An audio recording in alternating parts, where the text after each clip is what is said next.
જય જીનેન્દ્ર. આપણે મંગલાચરણ કરી અને સમયસારનો સ્વાધ્યાય શરૂ કરીએ છીએ.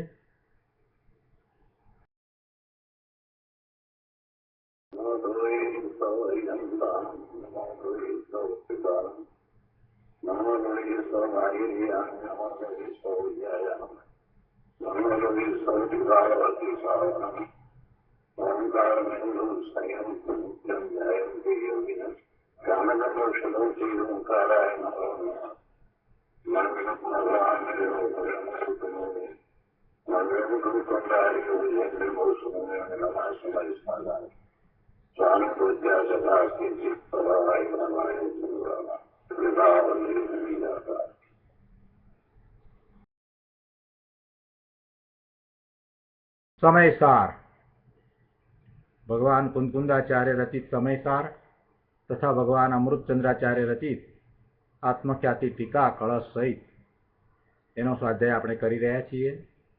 એમાં નિર્જરા અધિકાર ચાલે છે અને નિર્જરા અધિકારની અંદર ગાથા 229 શરૂ કરીને કુંદકુંદાચાર્ય ભગવાન સમ્યક દ્રષ્ટિના અંગ વિશેની વાત કરે છે. એમાં આપણે 233ની ગાથા કરી રહ્યા છીએ, જેની અંદર ઉપગુહન અંગની વાત ચાલે છે. ઉપગુહન અથવા ઉપગૃહન, આ ગાથાનો અર્થ, ભાવાર્થ અને આ ગાથા ઉપર પૂજ્ય ગુરુદેવે આપેલ પ્રવચનનો કેટલોક અંશ આપણે લીધો છે. હવે બાકી રહેલ કેટલાક અંશ આજે લઈએ. ઉપગુહન એટલે ગોપવવું. કોને ગોપવે છે? સ્થૂળતાથી કહીએ તો એ અન્યના દોષને ગોપવે છે, એટલે પ્રગટ નથી કરતા. અને સૂક્ષ્મતાથી કહીએ તો એ પોતાના સર્વ પરના લક્ષ્ય થતા ભાવોને એ ગોપવે છે. કેમ કે પોતાની દ્રષ્ટિ તો સ્વરૂપ તરફ રહી છે, એટલે એને એવા ભાવો ઉત્પન્ન થતા નથી. અને એમાં એક વાત લીધી કે પોતે સિદ્ધ સમાન છે, એટલે સિદ્ધની ભક્તિ કહેતા પોતાના સ્વરૂપની ભક્તિ, પોતાના સ્વરૂપ સાથે જોડાતા એ ઉપગુહન કરે છે. એ સિદ્ધ ભક્તિનો અહીંયા એ રીતે અર્થ કરવામાં આવ્યો. તો આજે આપણે પ્રવચન રત્નાકરમાંથી આગળના અંશ લઈએ. પાના નંબર 513 ઉપર ત્રીજા પેરેગ્રાફમાં ગુરુદેવ કહે છે, ઉપવાસની વાત કરી એટલે કે ઉપવાસ દ્વારા શુદ્ધિની વૃદ્ધિ થાય, નિજરા થાય, એવી કોઈ વાત આવી એટલે કહ્યું કે જો ઉપવાસ કરીને શુદ્ધિ વધારતો જાય છે એમ અહીંયા નથી કહ્યું, પરંતુ શું કહ્યું કે પોતાના એક જ્ઞાયક ભાવમાં વર્તતો થકો આત્મશક્તિઓની વૃદ્ધિ કરે છે એમ કહ્યું. અને પહેલા ઉદાહરણ પણ ગુરુદેવે એવું જ આપ્યું કે ધન દ્વારા ધનને રળે, એટલે ધન દ્વારા ધનને, વિશેષ ધનને પ્રાપ્ત કરે છે. એ ધનના વ્યાપાર દ્વારા એ પોતે ધનની પ્રાપ્તિ કરે છે. જેમ ધન રળે એને ઢગલા થાય, એટલે કે જેની પાસે લક્ષ્મી છે, પૈસા છે, એ પૈસાના વ્યાપાર દ્વારા જ વિશેષ પૈસાને પ્રાપ્ત કરે છે. એવી રીતે આ સમકીતિ, જેને આત્માનું ભાન જ્ઞાન થયું છે, અનુભવ થયો છે, એવો સમકીતિ અંતઃવ્યાપાર દ્વારા, એટલે અંતઃક્રિયા વડે શુદ્ધિની વૃદ્ધિ કરે છે. પોતાને સમ્યક દર્શનમાં આત્માનું લક્ષ્ય થયું છે, ઉપયોગ સ્વરૂપ સાથે જોડાયો છે, તો એ જેટલું પ્રાપ્ત થયું છે એની વૃદ્ધિ એ જ વ્યાપાર દ્વારા કરે છે. એટલે કે એ જ રીતે પોતે પોતાના સ્વરૂપમાં લીનતા કરે છે, એવો વ્યાપાર અને એવા વ્યાપાર દ્વારા એ શુદ્ધિની વૃદ્ધિ કરે છે. શક્તિ તો પડી છે, શક્તિ કાંઈ વધારે છે એમ નથી, પણ એ શક્તિ તો અંદર દ્રવ્યમાં પડી છે, એને અહીંયા પર્યાયમાં પ્રગટ કરી છે. તો એમાં પર્યાયમાં જે પ્રગટપણું છે એમાં વધારો થતો જાય છે. કે એ શુદ્ધિ વધારતો જાય છે તો એ કંઈ ઉપવાસ કરીને વધારતો જાય છે એમ નથી કહ્યું, પરંતુ પોતાના એક જ્ઞાયક ભાવમાં વર્તતો થકો આત્મશક્તિઓની વૃદ્ધિ કરે છે એમ કહ્યું છે. એક જ્ઞાયક ભાવપણાને લીધે એમ વાત કરી છે. એટલે કે દ્રષ્ટિ એક જ્ઞાયક ભાવ પર છે અને તેમાં જ સ્થિરતા પામતો થકો શુદ્ધિની વૃદ્ધિ કરે છે. શુદ્ધિની વૃદ્ધિ થાય એનું નામ અસ્થિથી નિર્જરા. નિર્જરામાં ગુરુદેવ હંમેશા બે વાત સાથે કરે છે કે નિર્જરા એટલે અશુદ્ધિનું ટળી જવું અને શુદ્ધિનું વધવું. તો અશુદ્ધિ કયા પ્રકારે છે? તો અશુદ્ધિ કર્મરૂપી મલિનતા દ્વારા અશુદ્ધિ છે. અને શુદ્ધિ કયા પ્રકારે છે?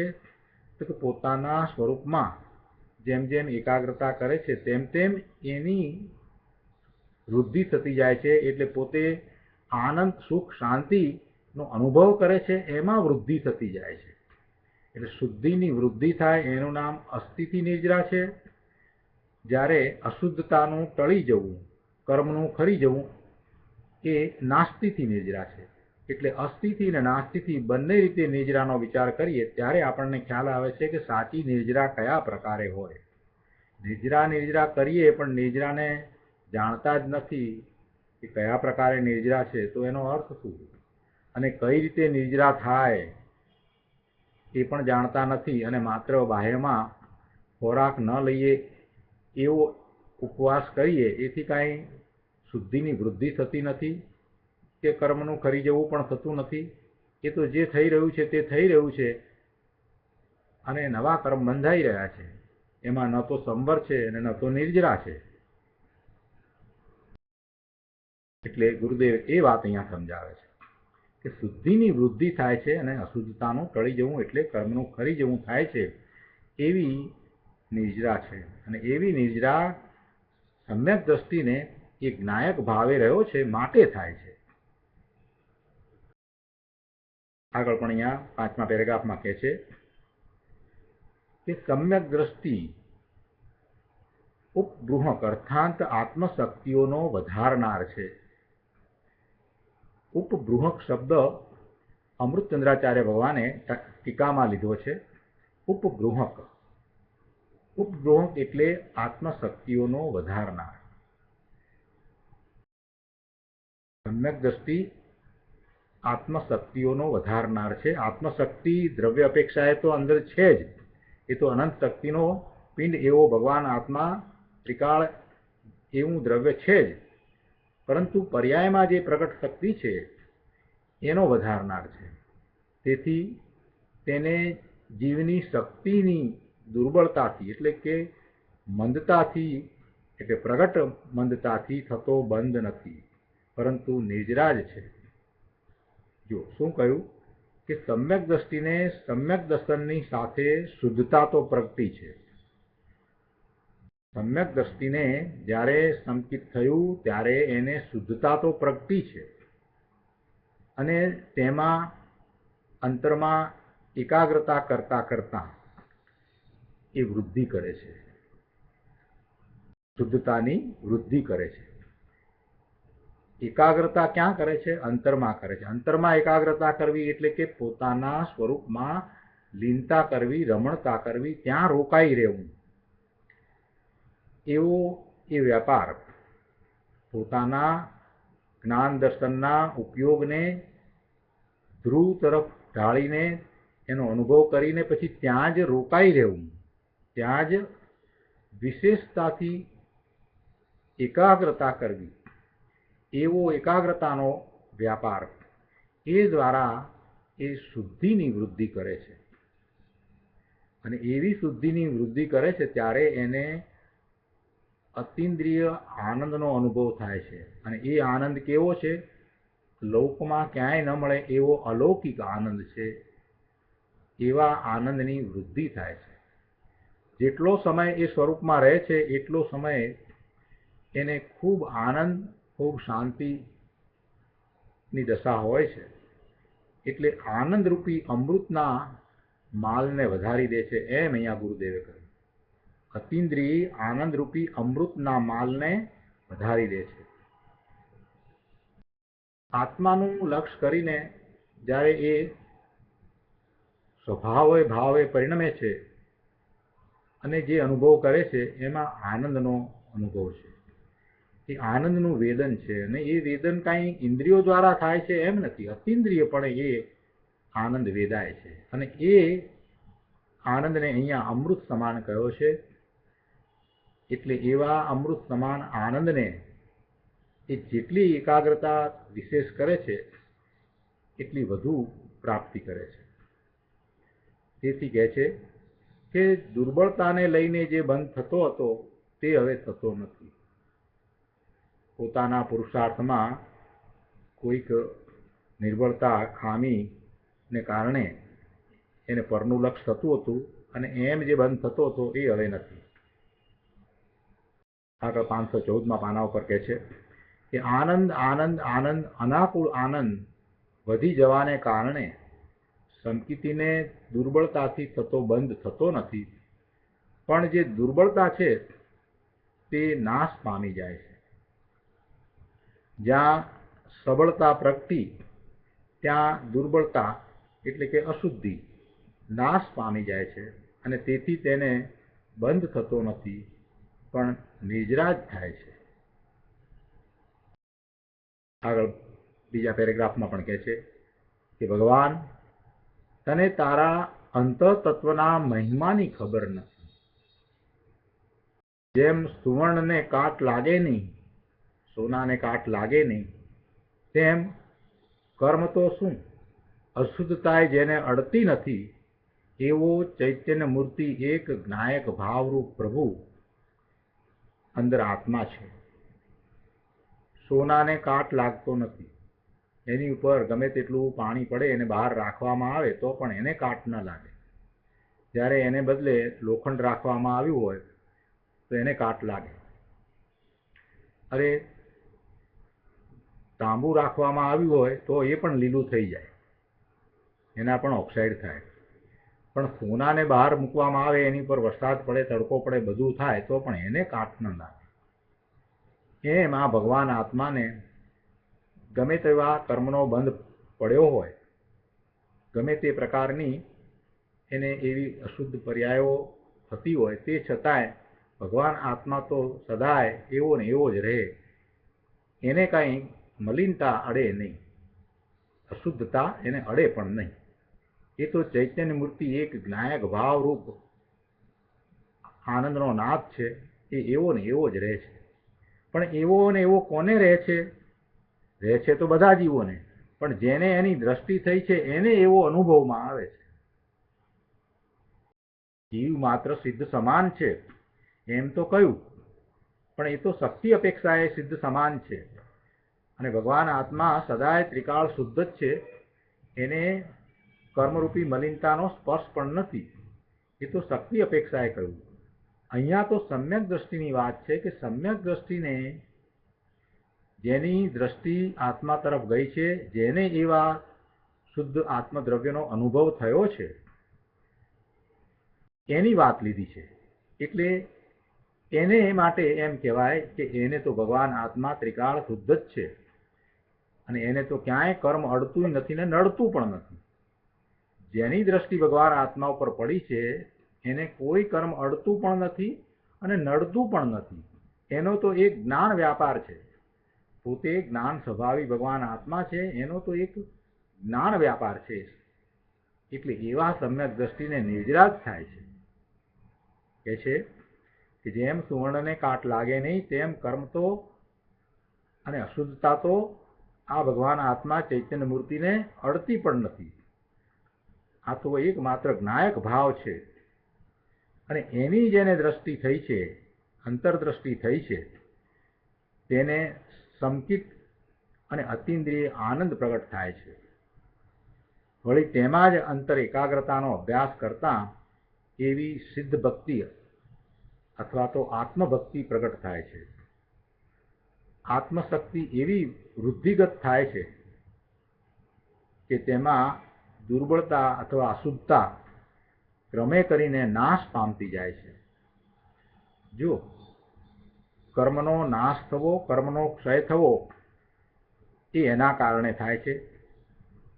પણ નિમિત્ત નૈમિત્તિક સંબંધ જ એવો છે કે જેમ જેમ આત્મશક્તિની વૃદ્ધિ થતી જાય છે, જેમ જેમ આત્મશક્તિની વૃદ્ધિ થતી જાય છે એટલે કે જેમ જેમ પોતે સ્વરૂપમાં લીનતા કરતો જાય છે અને અતિન્દ્રિય આનંદનો અનુભવ કરતો જાય છે, તેમ તેમ પેલા જળ કર્મો છે એ નાશ પામતા જાય છે, એ મલિનતા ટળતી જાય છે. જળ કર્મો છે એ જુદું દ્રવ્ય છે અને એ તો સ્કંદ રૂપે છે, કાર્મણ રજકણોના સ્કંદ રૂપે છે. છતાંય એવો જ નિમિત્ત નૈમિત્તિક સંબંધ છે કે જીવને જ્યારે શુદ્ધ ભાવે પરિણમન હોય ત્યારે પેલા કાર્મણ રજકણો જે સ્કંદ રૂપે બંધાયા હતા એ છૂટા પડી જાય છે અને એમ કર્મનો ક્ષય થાય છે. બંધાયા ત્યારે પણ એમ જ હતું કે જીવને વિભાવ ભાવરૂપ ભાવ કર્મ બંધાયા, એને આશ્રવ થયા અને એવા વિભાવ ભાવરૂપે પરિણમન થયું. તો એવા વિભાવ ભાવરૂપે પરિણમનનું નિમિત્ત પામીને પેલા કાર્મણે રજકણો, જળ રજકણો એ સ્કંદ રૂપે બંધાયા, એ કર્મની પ્રકૃતિ રૂપે જીવની સમીપમાં રહ્યા.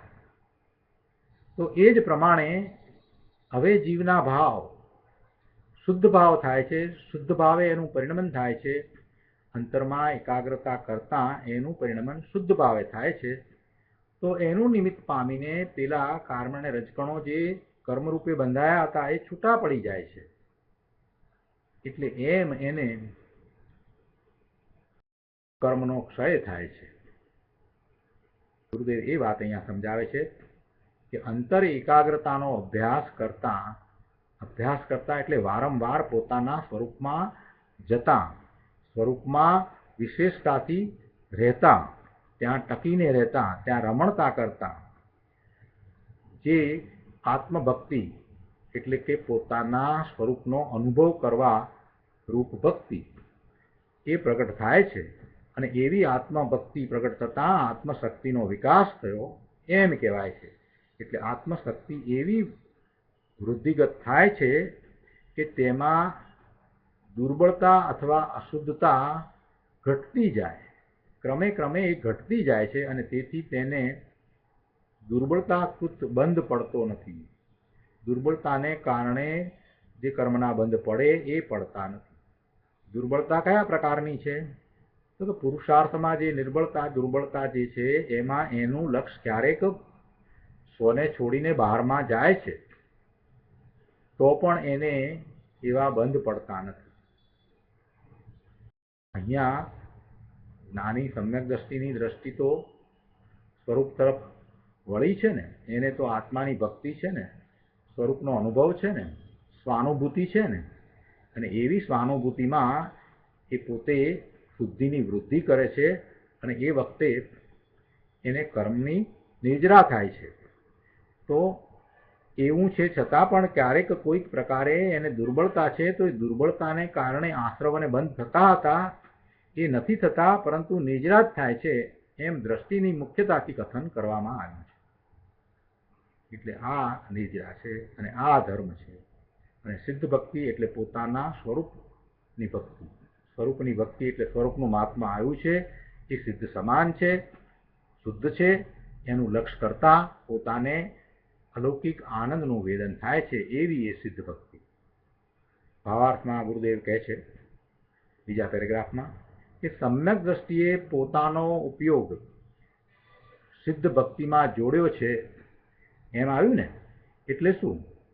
એટલે કે પોતે અંદર ભગવાન સિદ્ધની જેમ સ્વભાવે ત્રિકાળ સચ્ચિદાનંદ સ્વરૂપ ભગવાન આત્મા છે, તેમાં જ્ઞાનીએ પોતાના ઉપયોગને જોડ્યો છે. પોતાના જ્ઞાન દર્શનના ઉપયોગને સિદ્ધ ભગવાનની જેમ, સિદ્ધ ભગવાન હંમેશા પોતે પોતાના સ્વરૂપમાં જ રહે છે એવી રીતે આ જ્ઞાની સમ્યક દ્રષ્ટિ પોતે પોતાના સિદ્ધ સમાન શુદ્ધ ભગવાન આત્માનું લક્ષ્ય કરીને રહ્યા છે. એનું નામ સિદ્ધ ભક્તિ. ભગવાન સિદ્ધની જેમ સ્વભાવે ત્રિકાળ સચ્ચિદાનંદ સ્વરૂપ ભગવાન છે પોતે, તેમાં જ્ઞાનીએ પોતાના ઉપયોગને જોડ્યો છે. ધર્મીએ પોતાની પરિણતિનો વેપાર અંદર ભગવાન ચૈતન્ય દેવ સાથે જોડ્યો છે. આનું નામ ધર્મ છે. પોતે ચેતન ભગવાન આત્મા છે અને એનો જ એ વેપાર કરે છે. વેપાર કરે છે એટલે કે એમાં જ એ રહે છે. એને બીજે ક્યાંય કાંઈ કરવાપણું છે જ નહીં. એ પોતે પોતાના સ્વભાવ ભાવે જ રહે છે. ત્યાં જ વિશેષ ઉગ્રતાપૂર્વક એ રહે છે. વિશેષ ઉગ્રતાપૂર્વક, એકાગ્રતાપૂર્વક એમ કહેવું એટલે શું? એટલે કે એ એવો પુરુષાર્થ કરે છે કે બાહ્યના કોઈ પરિબળો એને ત્યાંથી ચ્યુત કરીને બહાર લાવતા નથી. એનું નામ એકાગ્રતા છે, ઉગ્ર પુરુષાર્થ છે. અને એ જ પોતાના સ્વરૂપનો વ્યાપાર છે. એટલે કે સ્વરૂપ ભક્તિ છે, એવી પરિણતિનો વેપાર છે. અંદર ભગવાન ચૈતન્ય દેવ સાથે પોતે જોડાયો છે. આનું નામ જ ધર્મ છે અને નિશ્ચયથી આનું નામ ભક્તિ છે. પરની ભક્તિ, તીર્થંકરની ભક્તિ, ગુરુની ભક્તિ, શાસ્ત્રની ભક્તિ, આ બધી ભક્તિ જે છે એ તો અહોભાવ છે, એ શુભ ભાવ છે. સિદ્ધની ભક્તિ એટલે સિદ્ધ ભગવાનનું નામ લઈને જે ભક્તિ કરવામાં આવે એ પરના લક્ષ્ય થતી ભક્તિ, એ પણ શુભ ભાવ છે. અહીંયા સિદ્ધ ભક્તિનો અર્થ છે પોતાના સ્વરૂપની ભક્તિ, એટલે પોતાના સ્વરૂપનું મહાત્મા આણીને એવા સ્વરૂપમાં, પોતાના સિદ્ધ સમાન શુદ્ધ સ્વરૂપમાં એકાગ્રતા કરવી, એ સિદ્ધ ભક્તિ છે. અજ્ઞાનીને તો પોતાનો આત્મા કેવો છે એ ખબર પણ નથી, એટલે એને એવી સિદ્ધ ભક્તિ હોતી નથી. એ ક્યારેક પરના લક્ષ્ય સિદ્ધ ભગવાનનું નામ લઈ અને ભક્તિ કરે છે, પણ સ્વરૂપને જાણતો નથી. એટલે જેણે પોતાના શુદ્ધ સ્વરૂપને પ્રગટ કર્યું છે એવા સિદ્ધ ભગવાન પ્રત્યે એને અહોભાવ પણ કેટલોક આવવાનો હતો. સિદ્ધ ભગવાને શું પ્રાપ્ત કર્યું છે એ તો એ જાણતો જ નથી. કેમ કે એ જ્યાં સુધી સ્વરૂપને જાણતો નથી, સ્વરૂપમાંથી આવતા અતિન્દ્રિય અલૌકિક આનંદનું એને વેદન થયું નથી, ત્યાં સુધી એને શું ખબર પડે કે અંદરમાંથી એ અમૃત સમાન આનંદ કેવો આવે છે, એની એને શું ખબર પડે? એ એને જાણતો પણ નથી. એટલે એ જે કંઈ ભક્તિ કરે છે એમાં એવો અહોભાવ પણ નથી. સમ્યક દ્રષ્ટિને જ સાચી ભક્તિ હોય. એને પરના લક્ષ્ય થતી ભક્તિ હોય તો પણ એને સાચી ભક્તિ હોય. એટલે એ શુભભાવ છે, વ્યવહાર છે. પણ અહીંયા તો નિશ્ચય ભક્તિની વાત લીધી છે કે નિશ્ચય ભક્તિ કેવી છે? તો કે નિશ્ચય ભક્તિમાં તો પોતે સિદ્ધ સમાન છે, પોતાનું શુદ્ધ સ્વરૂપ છે અને એમાં એકાગ્રતા કરીને રહ્યો છે. હવે આ પોતાના સ્વરૂપમાં એકાગ્રતા થાય એટલે પછી પરનું લક્ષ્ય થતું નથી, બહારમાં ક્યાંય લક્ષ્ય થતું જ નથી. એટલે શુદ્ધિની વૃદ્ધિ થાય છે અને અશુદ્ધતા ટળતી જાય છે. બે વસ્તુ સાથે થાય છે. અજ્ઞાનીને આ ખબર જ નથી. અજ્ઞાની તો એ મંદિર બંધાવવા અને જીન બિંબની પ્રતિષ્ઠા કરવી અને પૂજા ભક્તિ જાત્રા કરવી એને ધર્મ માને છે. પણ એમાં તો ગુરુદેવ કહે છે કે ભાઈ એ શુભભાવ છે, એમાં કાંઈ ધર્મ નથી. શુભભાવ એ બંધનું કારણ છે ને ધર્મ છે એ મુક્તિનું કારણ છે. ધર્મ કોને કહેવાય? ધર્મ કોને કહેવાય? કે જે પોતાના શુદ્ધ સ્વરૂપ, મુક્ત સ્વરૂપ, સર્વજ્ઞ સ્વરૂપની પ્રાપ્તિ કરાવે એને ધર્મ કહેવાય. આ શુભભાવ દ્વારા પોતાના મુક્ત સ્વરૂપની, સર્વજ્ઞ સ્વરૂપની પ્રાપ્તિ થતી નથી. શુભભાવ દ્વારા તો બંધની પ્રાપ્તિ થાય, એના દ્વારા તો બંધ પડે અને કર્મનો બંધ પડે એટલે એને ભવના ભ્રમણ થાય. એટલે એ શુભભાવ છે એ ધર્મ નથી, એ ધર્મથી વિપરીત ભાવ છે. ધર્મ છે એ મુક્તિ તરફ લઈ જનારો છે, શુભભાવ છે એ બંધ તરફ લઈ જનારો છે. ધર્મ છે એ સિદ્ધ દશાની પ્રાપ્તિ કરાવે છે, શુભભાવ છે એ સંસારી દશાની પ્રાપ્તિ કરાવે છે. એટલે એ એને સંસારમાં રાખે છે, કેમ કે એને ભવના ભ્રમણ થાય છે ને.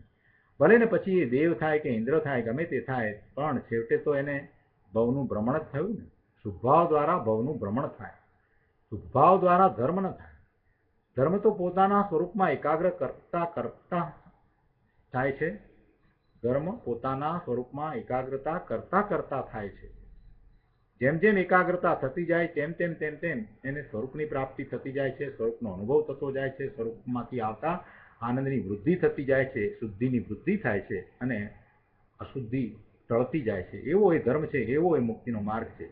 હવે આવો ધર્મ એને સાંભળવા પણ મળ્યો નથી, અથવા સાંભળ્યો છે તો એના તરફ એનું લક્ષ ગયું નથી, પોતાના સ્વરૂપનું મહાત્મા આવ્યું નથી, કે પોતાના સ્વરૂપમાં ગયા વિના, એના અનુભવ વિના શું ધર્મ કરશે, મુક્તિ કેવી રીતે પ્રાપ્ત કરશે? સ્વરૂપને જ જાણતો નથી તો એમાં સ્વરૂપની ભક્તિ તો ક્યાંથી થવાની છે?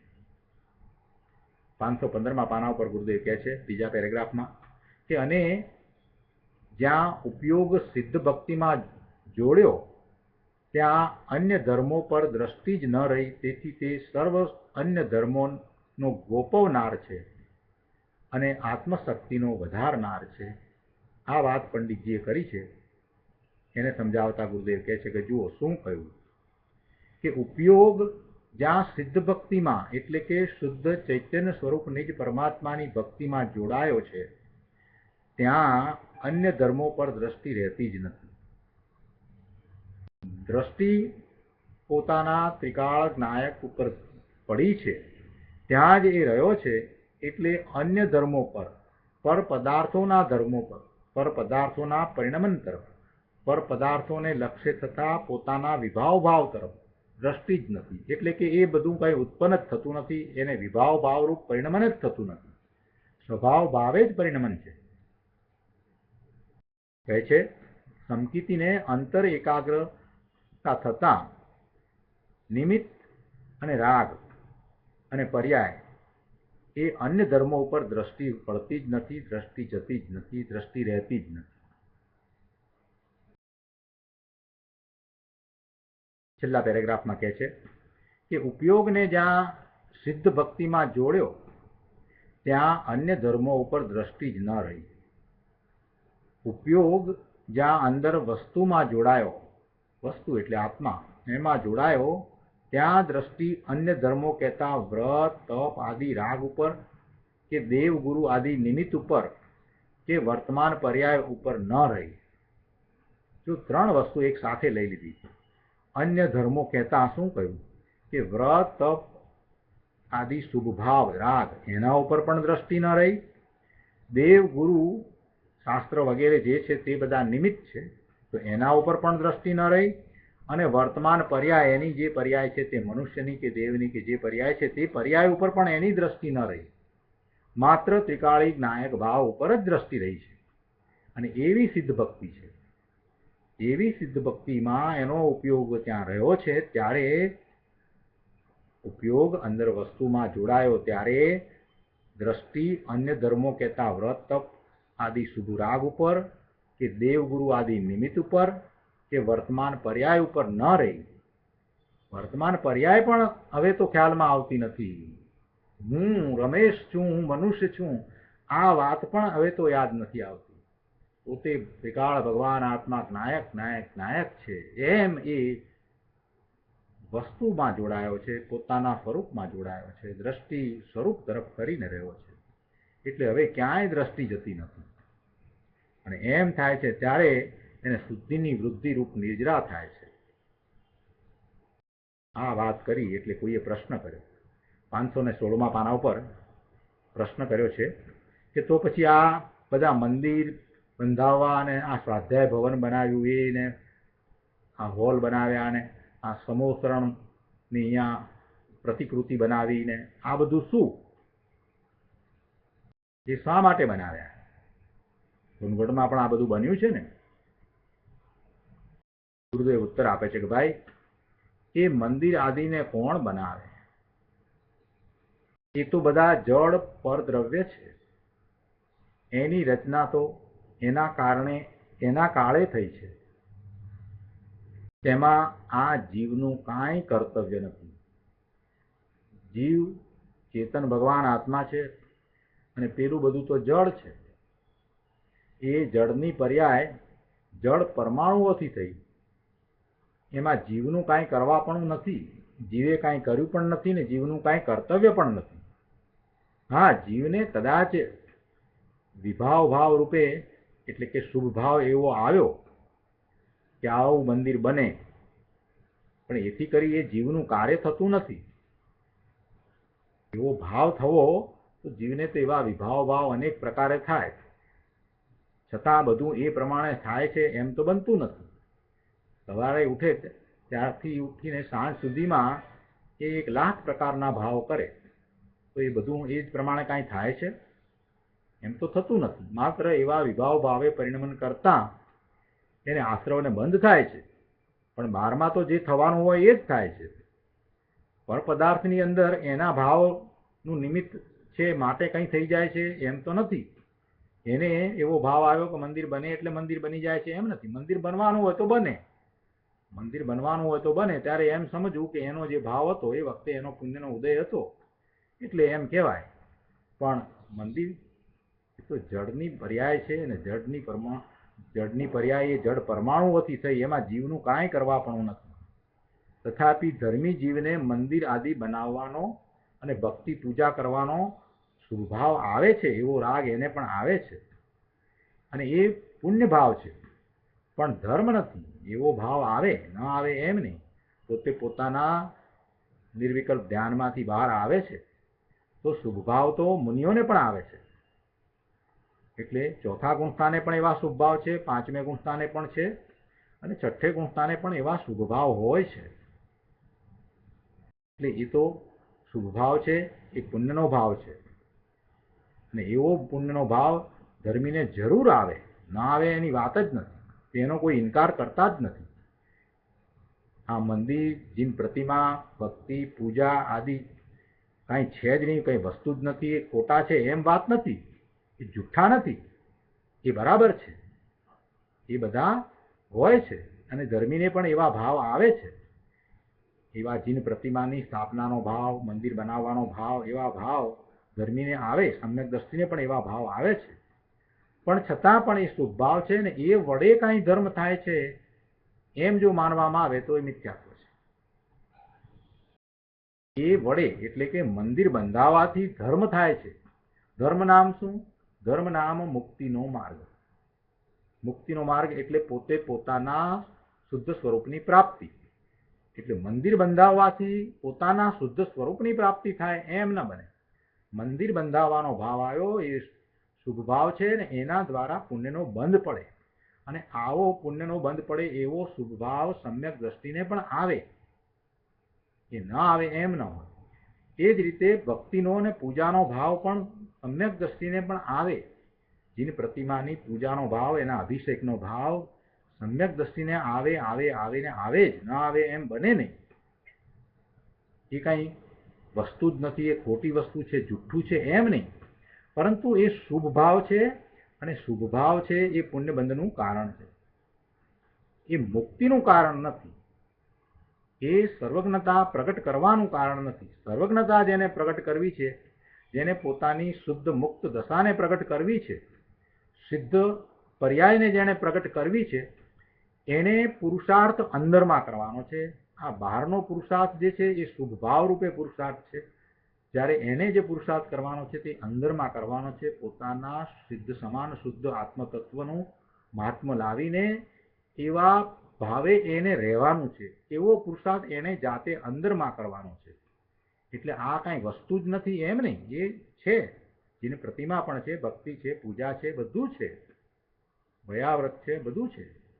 આ વ્રત તપ બધું હોય એવું બહારમાં હોય, પણ એ બહારમાં જે કંઈ થઈ રહ્યું છે એ દ્વારા એને પોતાના સિદ્ધ સમાન શુદ્ધ સ્વરૂપની પ્રાપ્તિ નહીં થાય એમ ગુરુદેવનું કહેવું છે. એથી આગળ વધીને એને અંતરંગ પુરુષાર્થ કરવાનો છે.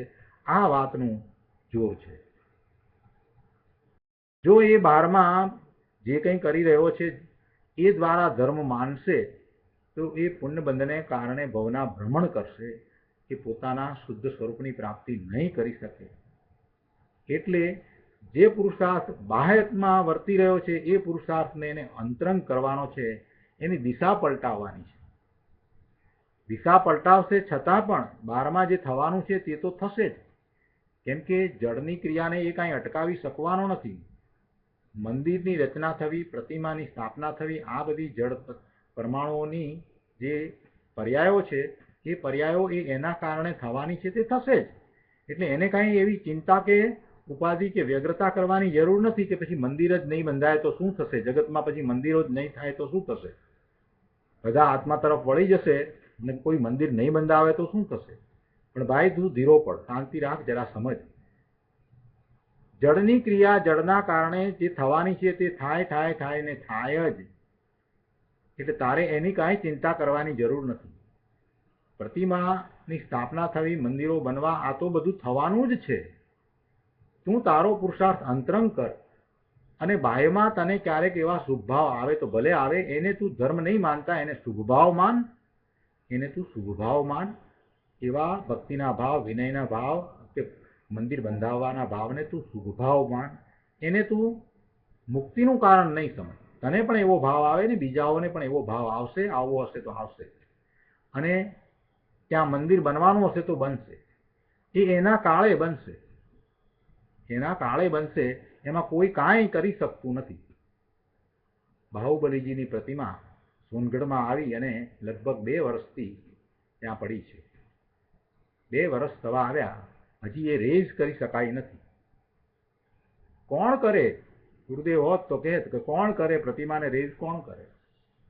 પ્રતિમા પોતાના કારણે રેઝ થવાની છે.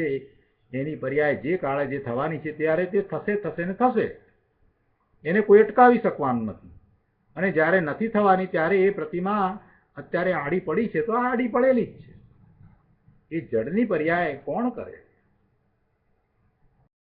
કોણ કરે?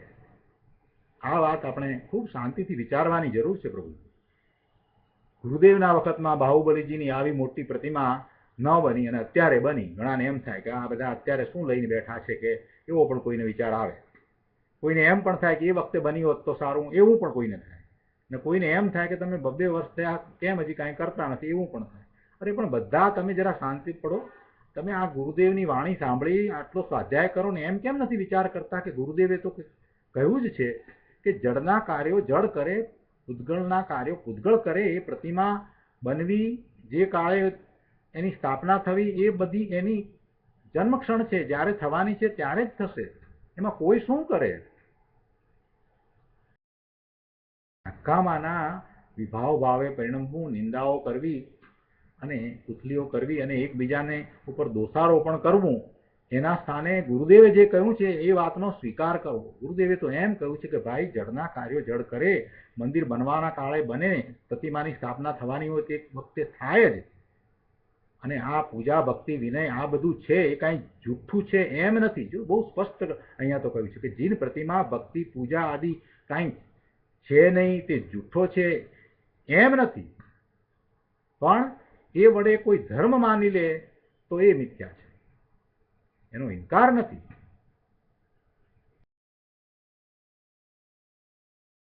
એમ નથી કે એ વસ્તુ જ નથી, એનો ઇનકાર નથી. ધર્મીને પણ એવા ભાવ આવે છે. આટલી બધી વાત થઈ એટલે તો પણ કોઈકને પ્રશ્ન થયો કે પણ ધર્મની પ્રભાવના તો એમ કે કરવી જોઈએ ને. ગુરુદેવે એમ કહ્યું કે આ બધા જડના કાર્યો જડ દ્વારા થાય તો પણ હજી એને અંદરમાં કર્તૃત્વ બુદ્ધિ પડી છે ને, એટલે એને એમ છે કે હવે કંઈક કરીએ, ધર્મ પ્રભાવના કરીએ. એટલે કે ધર્મ પ્રભાવના તો કરવી જોઈએ ને. ગુરુદેવ સમજાવે છે કે ભાઈ ધર્મ પ્રભાવનાનો અર્થ શું? પ્રભાવના ક્યાં થાય? બહારમાં થાય કે અંદરમાં થાય? પ્રભાવના તો બહારમાં હોય કે અંદર આત્મામાં હોય? પ્રનો અર્થ થાય છે પ્રકૃષ્ટ, અને ભાવના એટલે આત્મભાવના. પ્રકૃષ્ટ આત્મભાવના. પ્રકૃષ્ટ એટલે ઉત્કૃષ્ટ, ખૂબ વધતી એવી, એનું નામ પ્રકૃષ્ટ. એવી આત્મભાવના એ પ્રભાવના છે. અંદર અનંત ગુણનો ખજાનો પ્રભુ આત્મા છે ને, એનો પ્રગટ અંશ પૂર્ણતા ભણી વૃદ્ધિ પામે તે પ્રભાવના છે. આ લીટીને અંડરલાઈન કરવા જેવી છે. શું કહ્યું? કે પ્રગટ અંશ કયો? જેને સમ્યક દર્શન થયું છે, અને જે અંશ પ્રગટ થયો છે તે અંશ પૂર્ણતા ભણી વૃદ્ધિ પામે, એટલે પૂર્ણ દશાને પ્રગટ કરે. એટલે વર્તમાનમાં સમ્યક દર્શન થયું છે એ આગળ વધતા વધતા કેવળ જ્ઞાન થાય. જીવને અત્યારે વર્તમાનમાં સમ્યક દર્શન છે, એ જીવનો પુરુષાર્થ આગળ વધીને કેવળ જ્ઞાન પ્રાપ્ત કરવાનો થાય. એટલે પોતાની પૂર્ણ શુદ્ધ દશા પર્યાયમાં પ્રગટ થાય. એ સાચા અર્થમાં પ્રભાવના છે. કેમ કે પહેલા જ વાત કરી કે પ્રભાવના બહારમાં હોય કે અંતરમાં હોય. પ્રભાવના તો અંદરમાં આત્મામાં હોય. પ્રભાવના તો અંદરમાં કરવાની છે. બહારમાં કોઈ પદાર્થોની વહેંચણી કરવામાં આવે એ કઈ પ્રભાવના નથી. એ તો પર પદાર્થનું જે થવાનું છે તે કાળે તેમ થાય છે.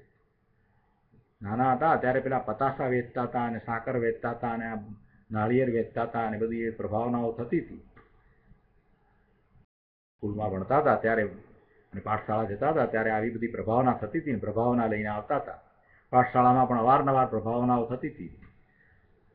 નોટબુક આપે ને પેન્સિલ આપે ને એને બધાને પ્રભાવના સમજતા હતા કે આ કંઈક ધાર્મિક પ્રસંગ હોય તો પછી જે કંઈ આપવામાં આવે એને પ્રભાવના.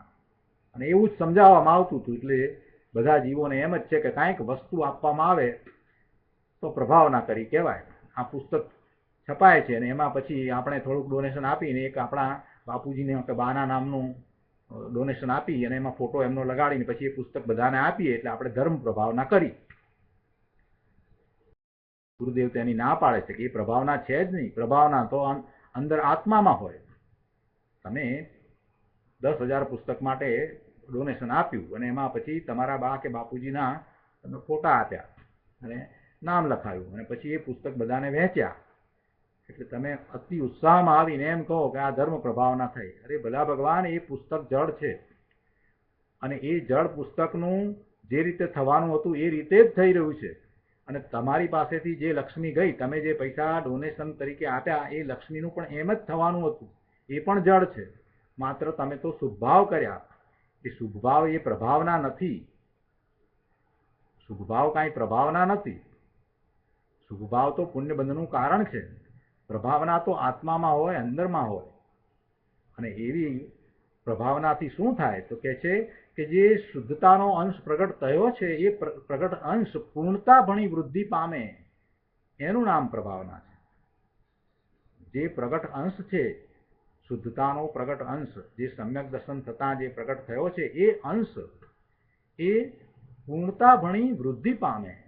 બીજ થઈ છે તો પૂર્ણિમા થાય છે, એવી એ વૃદ્ધિ એ પ્રભાવના છે.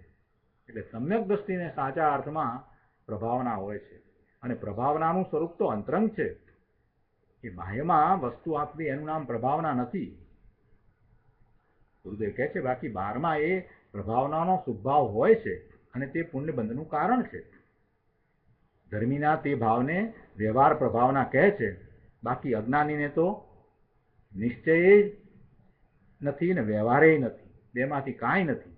એટલે એ અજ્ઞાની એ પુસ્તક આપે કે સાકર આપે કે કંઈ પણ આપે, વહેંચે, તો એથી કંઈ પ્રભાવના થતી નથી. એ વ્યવહાર પ્રભાવના પણ નહીં. બહુ સ્પષ્ટ કહ્યું છે ગુરુદેવે અહીંયા કે ધર્મીના એટલે જ્ઞાનીના એવા ભાવને વ્યવહાર પ્રભાવના કહે છે. બાહ્યમાં જે કંઈ કરે એને વ્યવહાર પ્રભાવના કહેવાય. બાકી અજ્ઞાનીને તો નિશ્ચય નથી તો એનો વ્યવહાર ક્યાંથી હોય? નિશ્ચય વિના વ્યવહાર હોય નહીં. એને નિશ્ચય તો છે જ નહીં, એટલે એને ક્યાંય વ્યવહાર પણ હોય નહીં. એનો વ્યવહાર સાચો નથી. એના શુભ ભાવનાય ઠેકાણા નથી. આગળ કહે છે કે ત્યારે કોઈને વળી થાય કે આ તો નિશ્ચય બસ એકલું નિશ્ચયની જ વાત છે, એકાંત છે. ગુરુદેવ કહે છે કે અરે ભાઈ, તને ખબર નથી, સમકીતીને વ્યવહાર ધર્મ તો છે, પણ એ તો બધો રાગ છે, શુભભાવ છે, પુણ્યભાવ છે. વાસ્તવમાં તે વ્યવહારને ઘટાડતો જાય છે અને અંતઃશુદ્ધિને વધારતો જાય છે. જો આ વાત મહત્વની છે. ઘણા લોકો અત્યારે વર્તમાનમાં પણ પછી વ્યવહાર કરી રહ્યા છે, પણ સમજતા નથી કે વ્યવહાર કેવો હોય અને કોને હોય. સમ્યક દ્રષ્ટિ જ્ઞાનીને ખરેખર વ્યવહાર ધર્મ છે, છતાં પણ એ વ્યવહાર ધર્મની એને રુચિ નથી. એ તો વ્યવહાર ધર્મને ઘટાડતો જાય છે. વાસ્તવમાં તે વ્યવહારને ઘટાડતો જાય છે અને અંતઃશુદ્ધિને વધારતો જાય છે. એનો બધો વ્યવહાર એવો જ છે. એ વ્યવહાર પ્રત્યે લક્ષ કરી અને વ્યવહાર કરે છે એમ નથી. એનું લક્ષ તો સ્વરૂપ તરફ રહે છે. એને વ્યવહારનું મહાત્મ્ય નથી, એને સ્વરૂપનું મહાત્મ્ય છે. વ્યવહાર દ્વારા એને આત્માની શુદ્ધિ થાય છે એમ નથી, પણ આત્માની શુદ્ધિ થાય છે એટલે બાહ્યમાં એવો વ્યવહાર હોય છે. વસ્તુ જુદી છે. વાસ્તવમાં કહે છે કે વ્યવહારને એ ઘટાડતો જાય છે અને અંતઃશુદ્ધિને વધારતો જાય છે. કેમ કે તેને એક નાયક ભાવપણું છે. પણ અજ્ઞાનીએ તો ક્યારેય નાયકને ભાળ્યો નથી, દેખ્યો નથી, જાણ્યો નથી, અનુભવ્યો નથી. તો પછી એવા નિશ્ચય ધર્મ વિનાનો એ અજ્ઞાની જે કાંઈ કરે એ વ્યવહાર પણ ક્યાંથી કહેવાય?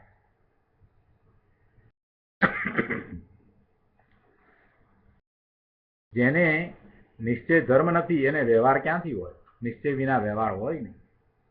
એટલે અજ્ઞાની જે કરે છે એને તો વ્યવહાર પણ કહેવાતો નથી. બહુ સ્પષ્ટ વાત કરી દીધી છે.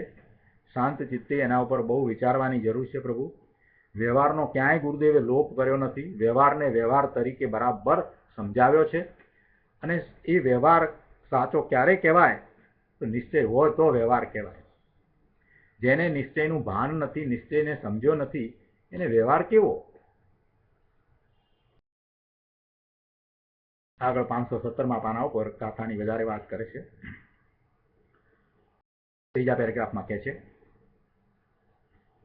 કે પંડિતજીએ અહીંયા જે કહ્યું છે એમાં કે આ ગુણનું બીજું નામ ઉપબૃહણ પણ છે. ઉપબૃહણ એટલે વધારવું તે. સમ્યક દ્રષ્ટિએ પોતાનો ઉપયોગ સિદ્ધના સ્વરૂપમાં જોડેલો હોવાથી તેના આત્માની સર્વ શક્તિઓ વધે છે. આત્મા પુષ્ટ થાય છે, માટે તે ઉપબૃહણ ગુણ વાળો છે. શું કહ્યું છે? ગુરુદેવ સમજાવતા કહે છે કે સિદ્ધના સ્વરૂપમાં ઉપયોગ જોડે એટલે કે અહીં સિદ્ધ એટલે ભગવાન આત્મા સચ્ચિદાનંદ સ્વરૂપ પોતે, અને એવા પોતાના સ્વરૂપમાં ઉપયોગ જોડે. આત્મા પોતાનો છે અને બીજાઓના છે. બધા આત્મા સિદ્ધ સમાન જ છે. એટલે સર્વજીવ છે સિદ્ધ સમાન, એમ કૃપાળુદેવે કહ્યું છે ને. તો એ પ્રમાણે સર્વજીવ છે સિદ્ધ સમ, એટલે પોતે પણ સિદ્ધ સમ છે. સર્વજીવમાં પોતે આવી ગયો ને. સર્વજીવ છે સિદ્ધ સમ એમ કૃપાળુદેવને જો એ બરાબર માને છે, શ્રદ્ધે છે, તો પછી પોતે પણ એમાં આવ્યો ને. તો પોતે પણ સિદ્ધ સમ છે ને. ભગવાન આત્મા પોતે ચૈતન્ય ચિંતામણી રત્ન છે ને. અને એવા ચૈતન્ય ચિંતામણી રત્નની જેને દ્રષ્ટિ થઈ છે એ ધર્મી, એવા ધર્મીએ પોતાનો ઉપયોગ તેમાં જોડ્યો હોવાથી તેના આત્માની સર્વ શક્તિઓ વધે છે. અને આનું નામ તપ અને નિર્જરા છે. જો તપ શા માટે કહેવાય આને? કેમ કે એ જ્યારે પોતાના ઉપયોગને આત્મામાં જોડીને રહ્યો છે ત્યારે બહારમાં જે કંઈ થઈ રહ્યું છે એનાથી એ વિચલિત થતો નથી, એટલે તપ છે. બહારમાં કોઈ ઉત્તર પરિસર આવે તો એ કાંઈ વિચલિત થતો નથી, એટલે એ પ્રકારે એ તપ છે. અને એ નિર્જરાનું કારણ છે. પોતે પોતાના સ્વરૂપમાં રહ્યો છે એટલે એને સંવર છે. અને સંવર છે એટલે આશ્રવ થતા નથી, નવો બંધ પડતો નથી. અને દરેક સમયે જે કર્મના સ્થિતિબંધ છે એ પૂરા થતાં એની નિજરા થઈ રહી છે. એટલે એ નિજરા રૂપ તપ છે. આત્માની સર્વ શક્તિઓ જેમાં વૃદ્ધિગત થાય તે તપ અને નિજરા છે. બાકી બહારના ઉપવાસ આદિ છે એ કાંઈ તપ નિજરા નથી. એ બધો શુભ ભાવ છે. 518માં પાના ઉપર બીજા પેરેગ્રાફમાં આગળ કહે છે કે આ રીતે સમ્યક દ્રષ્ટિને આત્મશક્તિની વૃદ્ધિ થતી હોવાથી તેને દુર્બળતાથી જે બંધ થતો હતો તે થતો નથી, નિજરા જ થાય છે. જો કે જ્યાં સુધી અંતરાયનો ઉદય છે ત્યાં સુધી નિર્બળતા છે, તો પણ તેના અભિપ્રાયમાં નિર્બળતા નથી. આ અભિપ્રાયમાં આમ નથી, અભિપ્રાયમાં તેમ નથી, અભિપ્રાયમાં એવું દરેક વખતે આવે છે. એનો અર્થ શું? થોડોક વિચાર કરવાની જરૂર છે. ઘણી જગ્યાએ આ વાત આવે છે કે એના અભિપ્રાયમાં આમ નથી, નાનીના અભિપ્રાયમાં આમ નથી. અભિપ્રાયમાં આમ નથી એટલે કે એને એ સાચું માનતો નથી, એને એ ઈષ્ટ માનતો નથી, એને એ કરવા લાયક માનતો નથી, એને એ ઉપયોગી માનતો નથી, એને એ ધર્મ સ્વરૂપ માનતો નથી, એને એ મુક્તિનો માર્ગ માનતો નથી, એને મોક્ષનું કારણ માનતો નથી. એટલે અભિપ્રાયમાં એને પોતાનું શુદ્ધ સ્વરૂપ છે એ જ મુક્ત સ્વરૂપ લાગે છે. પોતે સિદ્ધ સમાન આત્મા છે એ જ અભિપ્રાયમાં છે. પોતાનો જ્ઞાન સ્વભાવ છે એ જ અભિપ્રાયમાં છે. પોતે અનંત ગુણનો પિંડ ભગવાન આત્મા શુદ્ધ ત્રિકાળ જ્ઞાયક છે, એવો જ એને અભિપ્રાય છે. એવા અભિપ્રાયની અહીંયા વાત લીધી છે. અભિપ્રાયમાં એમ નથી એમ કે એટલે એને થાય છે છતાં પણ એને એ નથી કરવું, એને એ કરવું નથી, એને એ માનવું પણ નથી, એમ અહીંયા વાત કરી છે કે એને નિર્બળતાને કારણે એને પણ એવા જ્યારે શુભભાવ આવે છે, રાગ આવે છે, એવું બંધ પણ પડે છે, પણ છતાં એને અભિપ્રાયમાં એ નિર્બળતા નથી, એ શુભરાગ નથી, અભિપ્રાયમાં નથી, એટલે એની દ્રષ્ટિમાં નથી, એ એને સ્વીકારતો નથી, એની એને શ્રદ્ધા નથી. એટલે એની શ્રદ્ધા છે એ તો બરાબર સમ્યક છે, એનો સ્વીકાર જે વાતનો થયો છે પોતાના શુદ્ધ સ્વરૂપનો એ તો યથાર્થ જ છે. એટલે વારંવાર સમ્યક દ્રષ્ટિની, જ્ઞાનીની, મુનિની વાત આવતી હોય ત્યારે એમને કંઈક કર્મના ઉદયના નિમિત્તે પોતાના એ વખતે પુરુષાર્થની નબળાઈ વર્તે છે, ત્યારે બે વસ્તુ સાથે થાય છે. કર્મના ઉદયનું નિમિત્ત છે અને એ વખતે એમનો પુરુષાર્થ નબળો પડ્યો છે, ત્યારે એમને પરનું લક્ષ્ય થાય છે, પણ એનો એને અભિપ્રાય નથી અને એમ એને અલ્પબંધ વગેરે પણ થાય છે. એટલે દરેક વખતે આ વાત આવે છે કે એને અભિપ્રાયમાં તો એ નથી, છતાંય આવું થાય છે. ઘણાને મનમાં એમ થાય અભિપ્રાયમાં નથી તો એવું શા માટે કરે છે? ભાઈ, ક્યાં કરવાનો પ્રશ્ન જ ક્યાં છે? કોણ કરે? એ કાંઈ કરે એ પ્રશ્ન જ નથી. કોઈ એમ કહે કે કૃપાળુદેવ જાણતા હતા આટલું બધું, તો પછી હીરાનો વેપાર કેમ કરતા હતા? હીરાનો વેપાર કેમ કરતા હતા?